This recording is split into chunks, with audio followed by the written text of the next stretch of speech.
एबसुनि थाखाय बर' जाथिया देरसिन ना प्रमद बर'आ देरसिन एबसुनि थाखाय उरखाव गोराया देरसिन ना जाथिया देरसिन बिथांमोना सासे व्यक्तिनि थाखाय जुजिगासिनो दं हारिनि थाखाय जुजियाखै दुलाराय बर' फरायसा आफादा बर' जाथिनि थाखाय जुजिनांगौ नाथाय बिथांमोना बर' जातिखौ बासायनो जुजिनांगौ नाथाय दुलाराय बर' फरायसा आफादा प्रमद बर'खौ बासायनोसो जुजिगासिनो दङ ओंखायनो प्रमद बर'आ देरसिन ना जाथिया देरसिन जुदि जाथिया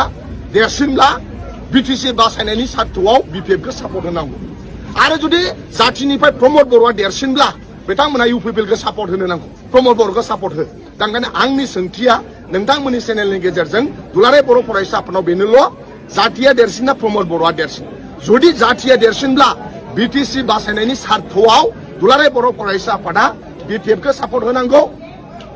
आरो नङाबा बिथांमोना इलेक्सनाव बाहागो लायामालासिनो दलर थानो नांगौ आरो जुदि जाथिनिफ्राय प्रमद बर'आ देरसिनब्ला जाथिया जि जाय जालांथों नाथाय प्रमद बर'आल' लिडार जाना थानांगौ सानोब्ला बिथांमोना प्रमद बर'खौ बासायनो थाखाय खामानि मावब्लानो जाबाय।